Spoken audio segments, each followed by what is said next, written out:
మామ ముందు ఈ వీడియో చూడు, తర్వాత దీనికి వచ్చిన ఫన్నీ కామెంట్స్ చూద్దాం. లోపల ఉన్నప్పుడు చాలా పాజిటివిటీ ఉంది నాకు. లోపల హౌస్ లో కూడా చాలా బాగా మంచి సిచువేషన్స్ ఉన్నాయి. అవేమి కూడా వీళ్ళు చూపించలేదు. నెగిటివ్ ఒకటో రెండు మాటలు అది మాత్రమే చూపించారు. పాజిటివిటీ అయితే క్రియేట్ చేయలేదు. సో దట్ నాకు ఏం అర్థమైందంటే నెగిటివ్ వేలో కంప్లీట్ చూపిద్దామని నేను బిగ్ బాస్ హౌస్ కి వాళ్ళు తీసుకున్నారని నాకు అర్థమైంది. స్నాప్చాట్ లో ఎడిటింగ్ చేస్తామని చాలా మంది అంటున్నారు. నాకు స్నాప్చాటే లేదు. స్నాప్చాట్ యూస్ చేయడం కూడా నాకు రాదు. స్కిన్ టోన్ కూడా ఈ అమ్మాయి ఫేక్ చేసింది. స్కిన్ టోన్ వైట్ కాదు ఈ అమ్మాయి, అది దేని అన్నారు. ఇప్పుడు వైట్ గా లేనా? నేను ముందే అనుకున్నా బయటికి వచ్చాక బిగ్ బాస్ ని తిడతావని. అనుకున్నా అడు తిరిగి నా మీదగా వస్తాడు అనుకున్నా. స్టార్ట్ చేశారమ్మా, స్టార్ట్ చేశారు సింపతి వీడియోస్. చిందండి వయ్యారి. నాగార్జున బి లైక్, దీన్ని అనవసరంగా బిగ్ బాస్ లో తీసుకొచ్చాను. నీ గురించి విన్నాను, కొంచెం కొవ్వెక్కువని. కానీ ఇప్పుడు చూశాను, కొంచెం కాదు చాలా ఎక్కువ. పందిరి తీసుకెళ్లి సింహాసనం మీద కూర్చోబెట్టినా దాని బుద్ధి చూపిస్తుంది అనే సామెతకి ఇది నిదర్శనం. ఏరా నీతి లేని కుక్క. బిగ్ బాస్ తప్పు చేశాడు, కెరియర్ మీద ఫోకస్ చేయలేకపోయాడు పాపం. ఫోకస్ చేసి ఉంటే ఫస్ట్ వీక్ ఎలిమినేట్ అయ్యేది. అందితే జుట్టు అందకపోతే కాళ్ళు అన్నాడంట. వారెవరో నీలాంటి వాడు.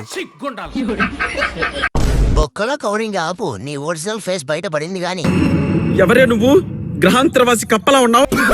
స్క్రీన్ లో కనిపించినట్టు నా ఫేస్ రౌండ్ గా బాల్ లాగా ఉందా? మరి బిగ్ బాస్ లో గుమ్మడిగా అంత ఫేస్ కనిపించింది. ఆ బొమ్మ తల్లి మొత్తం ఫిల్టర్నే నీ ఫేస్ బిగ్ బాస్ లో చూసాంలే.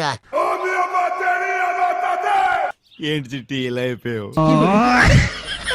ఫోటోలు అయితే ఎడిటింగ్ అంటున్నారు. వీడియోలో నేను ఎడిటింగ్ ఎలా చేయగలను చూడండి. ఇంకా యాద్ చేయకు, ఎంత కవర్ చేసినా పని అవ్వదు. ఇంకా పట్టు నువ్వు ఎంత కాకబట్టినా బిగ్ బాస్ లో రీ ఎంట్రీ ఇవ్వరక్కో. నేను నెగిటివ్ అవుతాను నాకు ముందే తెలుసా. నేను వెళ్ళాను. వినేవాడు ఎరుపు అయితే చెప్పేవాడు చిల రేగాడు అంట. मस्त शेड्स ఉన్నాయరా నీలా. అబ్బో కమలాసా. ఇప్పుడే వెళ్ళావు అప్పుడే వచ్చేసావా, ఇప్పుడే వెళ్ళావు అప్పుడే వచ్చేసావా అంటున్నారు కదా. నువ్వు 2 వీక్స్ ఉండడమే గొప్ప, మళ్ళీ ఎక్స్ట్రా ఎందుకు? ఒక ఎదవని ఎదవా అని ప్రూవ్ చేస్తాను. ఎంత కష్టపడాల్సి వస్తుంది అనుకోలేదండి. ఫోటోలు అయితే ఎడిటింగ్ అంటున్నారు. వీడియోలో నేను ఎడిటింగ్ ఎలా చేయగలను చూడండి. అక్క మిస్ వరల్డ్ కాంపిటీషన్ కి పోతే గేట్ లోనే కప్పిచ్చేస్తారు. ఇంకా వదిలే ప్లీజ్. చక్కగా ప్రాజెక్ట్స్ వస్తున్నాయి, మంచి డబ్బుతో నేను వచ్చాను. మరి మీరు మాత్రం కామెంట్లోనే నెగిటివిటీలోనే ట్రోల్లోనే అక్కడే ఆగిపోయారు. అది ఇవన్నీ చేసి ఎదిగాను అనుకుంటున్నారు, కింద స్థాయికి దిగజారిపోయారు.